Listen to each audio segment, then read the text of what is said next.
Hello friends, இன்றைக்கி special என்னென்னு பார்க்கலாமா?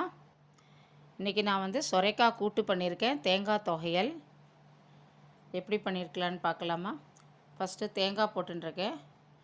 ஒரு தக்காளி பழம் கட் பண்ணி போட்டுருக்கேன். 2 பச்சை மிளகாய் போட்டுக்கிறேன். கொஞ்சம் ஜீரகம் போட்டுக்கிறேன். கொஞ்சம் தண்ணி விட்டு நல்லா நைஸாக இதை அரைச்சிக்கலாம். கொஞ்சம் மிளகு போட்டுருக்கேன். நல்லா அரைச்சி வச்சுப்போம். நான் ஒரு குக்கரில் சொரைக்காயெல்லாம் கட் பண்ணி அதில் போட்டிருக்கேன். அரைச்சது தூக்கி அதில் போட்டிருக்கேன்.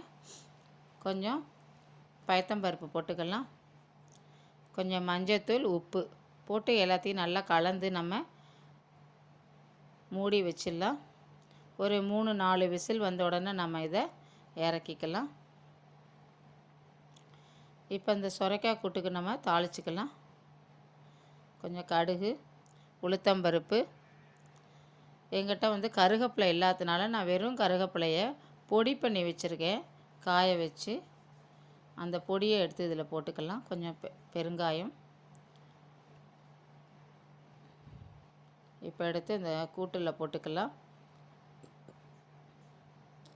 நல்லா கலந்து விட்டுக்கலாம். சொரைக்காய் கூட்டு ரெடி. இப்போ நம்ம தேங்காய் துவையல் பார்க்கலாம்.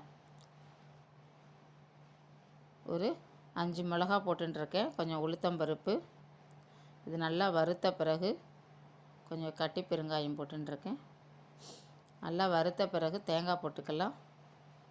தேங்காய் சும்மா ஒரு ஆஃப் பண்ணிவிட்டு ஒரு பரட்டினா போகிறோம். ஒரு பிஞ்சு புளி போட்டுருக்கேன். கொஞ்சம் தேவைக்கேற்ப உப்பு. கொஞ்சமாக தண்ணி விட்டு நல்லா இது மாதிரி அரைச்சிக்கலாம். சாதம் பசைஞ்சு சாப்பிட்டா சூப்பராக இருக்கும். இன்றைக்கி வந்து தேங்காய் துவையல், சொரைக்காய் கூட்டு, மாவடு, தயிர், சாதம். தேங்க்யூ.